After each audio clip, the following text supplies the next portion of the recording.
그 일이 있고 일주일쯤 지나서 기노는 손님으로 온 여자와 잤다. 그녀는 기노가 아내와 헤어진 뒤 처음으로 성교한 상대였다. 나이는 30이거나 30을 조금 넘은 정도다. 미인 축에 든다고 하기에는 조금 애매하지만 긴 생머리에 코가 짧고 남의 시선을 끄는 독특한 분위기가 있었다. 몸짓이나 말투가 어딘지 모르게 나른한 느낌이었고 표정을 읽어내기가 어려웠다. 여자는 전에도 몇 번 가게에 온 적이 있었다. 매번 동년배 남자와 함께였다. 남자는 대목앞에 안경을 쓰고 턱 끝에 옛날 비트족들처럼 뾰족한 수염을 길렀다. 머리가 길고 넥타이를 매지 않은 걸로 보아 일반 직장인은 아닌 듯했다. 그녀는 항상 몸에 붙는 원피스를 입어서 늘씬한 몸매가 더욱 돋보였다. 두 사람은 카운터 자리에 앉아 이따금 소곤소곤 대화를 나누며 칵테일이나 쉐리를 마셨다. 그리 오래 있지는 않았다. 아마 섹스 전에 한 잔일 거라고 기노는 상상했다. 혹은 그 후인지도 모른다. 어느 쪽이라고 단언할 수 없다. 어쨌든 두 사람이 술을 마시는 모습에는 성행위를 연상시키는 구석이 있었다. 길고 농밀한 성행위를. 둘 다 신기할 만큼 표정이 없었고 특히 여자가 웃는 걸 기노는 본 적이 없다. 그녀는 이따금 기노에게 말을 걸었다. 매번 그때그때 가게 안에 흐르는 음악에 관한 얘기였다. 뮤지션의 이름이라든가 곡목 같은 것. 그녀는 재즈를 좋아해서 자기도 아날로그 레코드를 모으고 있다고 했다. 아버지가 집에서 이런 음악을 자주 들었어요. 그때 나는 그런 거 말고 좀 더 최신 음악을 좋아했는데 지금 다시 들으니 그립네요. 음악이 그리운 것인지 아버지가 그리운 것인지 그 말투로는 판단하기 어려웠다. 하지만 기노는 굳이 묻지 않았다. 사실 기노는 그 여자와 되도록 말을 섞지 않으려 했다. 그가 그녀와 가까워지는 것을 동행한 남자가 별로 달가워하지 않는 기색이었기 때문이다. 한 번은 여자와 음악에 대해 조금 긴 대화를 주고받았는데 그 뒤로 남자는 걸핏하면 기노에게 의심이 담긴 싸늘한 시선을 던졌다. 기노는 그런 류의 트러블과는 되도록 거리를 두고 살려고 노력하고 있었다. 인간이 품는 감정 중에 질투심과 자존심만큼 골치 아픈 것도 아마 없을 것이다. 그리고 기노는 왜 그런지 그 양쪽 모두에서 심심찮게 곤욕을 치러왔다. 나에게는 다른 사람의 그런 어두운 부분을 자극하는 뭔가가 있는지도 모른다고 기노는 이따금 생각하곤 했다. 그런데 그날 밤 여자는 혼자서 가게를 찾아왔다. 다른 손님은 없었다. 내내 비가 내리던 밤이었다. 문이 열리자 비냄새를 품은 밤공기가 가게 안으로 흘러들었다. 그녀는 카운터에 앉아 브랜디를 주문하고 빌리 홀리데이의 레코드를 틀어달라고 말했다. 되도록 옛날 것이면 좋겠어요. 기노는 조지아 온 마이 마인드가 들어있는 오래된 콜롬비아판 LP를 턴테이블에 올렸다. 그리고 둘이서 말없이 그 레코드를 들었다. 뒷면도 틀어줄 수 있느냐고 그녀가 말했고 그는 그녀의 말대로 했다. 여자는 천천히 브랜디 3잔을 마시고 다시 몇 장의 옛날 레코드를 들었다. 에롤 가너의 문글로우, 버디 드 브랑코의 I Can't Get Started. 늘 동행하던 남자와 이곳에서 만나기로 한 줄 알았는데 폐점 시간이 가까워져도 남자는 나타나지 않았다. 아무래도 여자 역시 남자를 기다리는 게 아닌 듯 했다. 한 번도 시계에 눈길을 주지 않는 게 증거였다. 혼자 음악을 듣고 말없이 뭔가 생각하며 브랜디 잔을 기울였다. 여자는 침묵이 딱히 힘들지 않은 기색이었다. 브랜디는 침묵과 잘 어울리는 술이다. 조용히 잔을 흔들며 색깔을 바라보고 향기를 맡으며 시간을 때울 수 있다. 그녀는 검은색 반소매 원피스에 얇은 남색 가디건을 걸치고 있었다. 귀에는 작은 모조 진주 귀고리를 달았다. 오늘은 그 남자분은 안 오나요? 슬슬 문 닫을 시간이 되었을 즈음 기노는 큰맘 먹고 여자에게 물었다. 오늘 그 사람은 안 와요. 멀리 있거든요. 여자는 의자에서 일어나 푹 잠든 고양이에게 다가가서 그 등을 손끝으로 부드럽게 쓰다듬었다. 고양이는 그러거나 말거나 계속 잠들어 있었다. 우리 이제 그만 만나려 해요. 여자가 고백하는 투로 말했다. 어쩌면 고양이를 향해 한 말인지도 모른다. 어쨌거나 기노는 뭐라 대답할 수가 없었다. 그는 말없이 그대로 카운터 안쪽 정리를 계속했다. 싱크대를 닦고 조리 도구를 헹궈 서랍에 넣었다. 뭐라고 말해야 할까? 여자는 고양이를 쓰다듬던 손을 멈추고 구두급 소리를 내며 카운터로 돌아왔다. 우리 관계는 그다지 일반적이라고 할 수 없어서요. 일반적이라고 할 수 없다. 기노는 상대의 말을 의미 없이 되풀이했다. 여자는 유리잔에 조금 남은 브랜디를 마저 마셨다. 기노 씨에게 보여주고 싶은 것이 있는데 그것이 무엇이건 기노는 보고 싶지 않았다. 그것은 봐서는 안 될 것이다. 처음부터 알고 있었다. 하지만 그가 거기서 했어야 할 말은 이미 잃어버린 뒤였다. 여자는 가디건을 벗어 의자에 올려두었다. 양손을 목 뒤로 돌려 원피스 지퍼를 내렸다. 그리고 등을 기노에게 내보였다. 흰색 브레이지어 끈 조금 아래쪽에 작은 멍 같은 것이 군데군데 보였다. 빛 바랜 석탄 같은 색감으로 불규칙하게 흩어진 모습이 겨울 별자리를 떠올리게 했다. 어둡고 고갈된 별들의 무리다. 전염성 있는 질병으로 인한 발진 흔적인지도 모른다. 아니면 무슨 흉터 같은 것일지도. 그녀는 아무 말도 하지 않고 오랫동안 기노에게 맨 등을 보이고 있었다. 새 것으로 보이는 속옷의 선명한 흰빛과 어두운 멍이 불길한 대조를 이루었다. 기노는 어떤 질문을 받고 미처 무슨 말인지 알아듣지 못한 사람처럼 아무 말 없이 그 등을 바라보았다. 거기서 눈을 돌릴 수가 없었다. 이윽고 여자는 등에 지퍼를 올리고 돌아보았다. 가디건을 걸치고 잠시 틈을 두듯이 머리를 매만졌다. 담뱃불로 지졌어요. 여자는 간단히 말했다. 기노는 할 말을 잃었다. 하지만 뭔가 말해야 한다. 누가 그런 짓을 했죠? 메마른 목소리로 그는 말했다. 여자는 대답하지 않았다. 대답하려는 기미조차 없었다. 기노 역시 딱히 대답을 원한 건 아니었다. 브랜디 한 잔 더 마실 수 있을까요?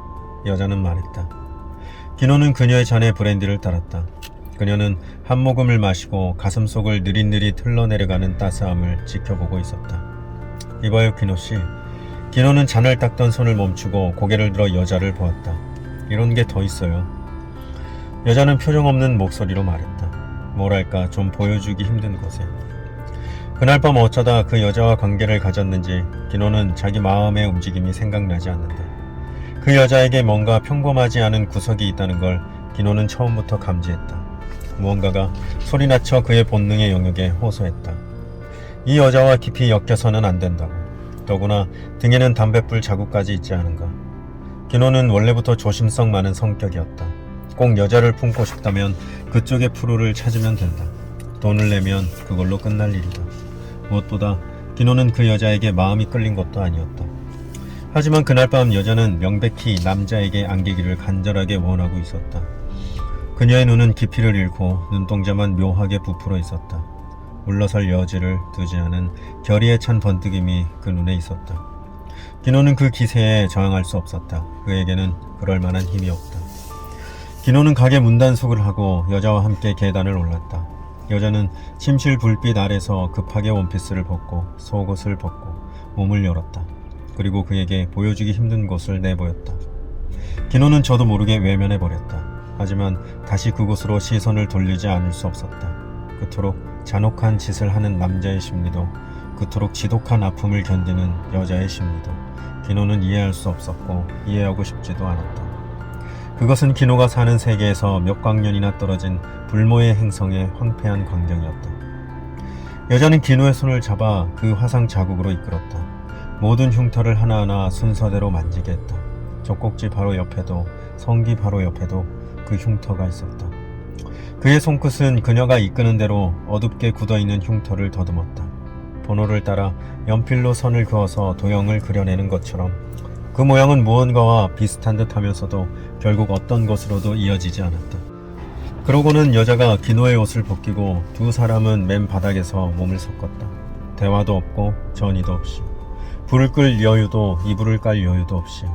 여자의 긴 혀가 기노의 목구멍 안쪽을 탐하고 양손의 손톱이 등을 파고들었다.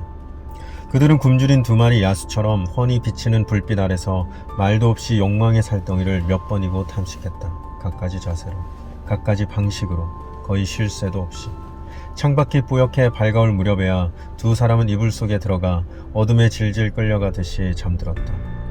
기노가 눈을 뜬 것은 정오 조금 전이었고 여자는 이미 사라지고 없었다. 지독히 리얼한 꿈을 꾼 듯한 기분이었다. 그러나 물론 꿈이 아니다. 그의 등에는 깊은 손톱 자국이 났고 팔에는 잇자국이 남았고 페니스에는 욱신거리는 등통이 느껴졌다. 하얀 베개에 길고 검은 머리카락 묘돌이 소용돌이처럼 그렸고 지금껏 맡아본 적 없는 강한 냄새가 시트에 남아있었다. 그 뒤에도 여자는 손님으로 몇 번 가게를 찾았다. 늘 동행하던 턱수염을 기른 남자와 함께였다. 둘은 카운터에 앉아 조용히 대화하며 과하지 않게 칵테일을 마시고 그리고 돌아갔다. 여자는 주로 음악에 대해 기노와 짧게 이야기를 나누었다. 극히 평범하고 자연스러운 목소리로. 그날 밤 둘 사이에 있었던 일은 하나도 기억나지 않는다는 듯이. 하지만 여자의 눈 안쪽에는 깊은 욕망의 빛 같은 것이 있었다. 기노에게는 그게 보였다. 그것은 시커먼 갱도 저 안쪽에 보이는 랜턴 불빛처럼 틀림없이 그곳에 있었다. 그 응축된 빛에 기노는 등을 아프게 파고드는 손톱과 페니스를 옥죄는 감각과 꿈틀거리는 긴 혀와 이불에 남은 이상할 정도로 강한 냄새를 생생하게 떠올렸다. 당신은 그것을 잊을 수 없다고 그것은 가르쳐주고 있었다. 그녀와 기노가 말을 주고받는 동안 동행한 남자는 행간을 읽어내는데 능숙한 독서가 같은 눈빛으로 주의 깊고 꼼꼼하게 기노의 표정이며 몸짓을 관찰했다. 그 남녀 사이에는 서로 끈끈하게 엉겨붙어 이어진 듯한 감촉이 있었다. 그들은 두 사람밖에 이해하지 못하는 무거운 비밀을 남몰래 나누고 있는 듯했다. 그들이 가게를 찾는 것이 성행위 전인지 후인지 기노는 여전히 판단이 서지 않았다. 하지만 둘 중 어느 한쪽이라는 것은 확실했다. 그리고 신기하다면 신기한 일이지만 두 사람 다 담배는 전혀 피우지 않았다. 여자는 또 언젠가 아마도 조용히 비가 내리는 밤에 혼자서 이 가게를 찾아올 것이다. 턱수염을 기른 동행 남자가 어디 멀리 있을 때 기노는 알 수 있었다. 여자의 눈 안쪽에는 일렁이는 깊은 빛이 그렇게 말하고 있었다. 여자는 카운터에 앉아 말없이 브랜디 몇 잔을 마시며 기노가 가게 문을 닫기를 기다린다. 그리고 2층에 올라가 원피스를 벗고 불빛 아래 몸을 열어 새로 더해진 화상 흔적을 그에게 내보인다. 그러고는 두 사람은 다시 두 마리 야수처럼 격렬하게 섹스할 것이다. 뭔가 생각할 여유도 없이 날이 밝을 때까지 계속. 그게 언제일지 기노는 알지 못한다. 하지만 언젠가다. 그것은 여자가 정한다. 그 생각을 하면 목구멍 깊은 곳에서 갈증이 일었다. 아무리 물을 마셔도 가시지 않을 갈증이었다. 여름이 끝날 무렵 마침내 이혼이 정식으로 성립되어 기노와 아내는 얼굴을 마주하게 되었다. 둘이 상의해서 처리해야 할 용건이 몇 가지 남아 있었고 아내의 대리인에 의하면 그녀는 기노와 단둘이 직접 의논하기를 원했다. 두 사람은 영업시간 전 기노의 가게에서 만났다. 용건은 곧바로 처리되었고 두 사람은 서류에 서명하고 인감 도장을 찍었다. 아내는 파란색 새 원피스를 입었고 머리는 전에 없이 짧았다. 표정도 전보다 밝고 건강해 보였다. 목덜미와 팔에 굳은 군살도 싹 없어졌다. 그녀는 새로운, 아마도 좀 더 충실한 생활을 시작한 것이다. 그녀는 가게 안을 둘러보더니 꽤 멋진 가게네 하고 말했다. 조용하고 깔끔하고 분위기도 차분하고 정말이지 당신다워. 그리고 짧은 침묵이 있었다. 그렇지만 가슴을 떨리게 하는 것은 없어. 아마도 그런 말을 하고 싶었을 거라고 기노는 추측했다. 뭐 좀 마실래? 기노는 물었다. 레드 와인 있으면 조금만. 기노는 와인잔을 2개 꺼내 나파 진판대를 따랐다. 그리고 말없이 그것을 함께 마셨다. 정식으로 이혼한 것을 축하하며 건배할 수는 없는 노릇이다. 고양이가 다가오더니 웬일인지 제 발로 기노의 무릎에 뛰어올랐다. 그는 고양이의 귀 뒤를 쓰다듬어 주었다. 당신에게 사과해야 해. 아내는 말했다. 무엇에 대해? 기노는 물었다. 당신에게 상처를 준 것에 대해. 아내는 말했다. 상처받았지 조금은. 글쎄. 기노는 잠깐 틈을 둔 뒤에 말했다. 나도 인간이니까 상처받을 일에는 상처받아.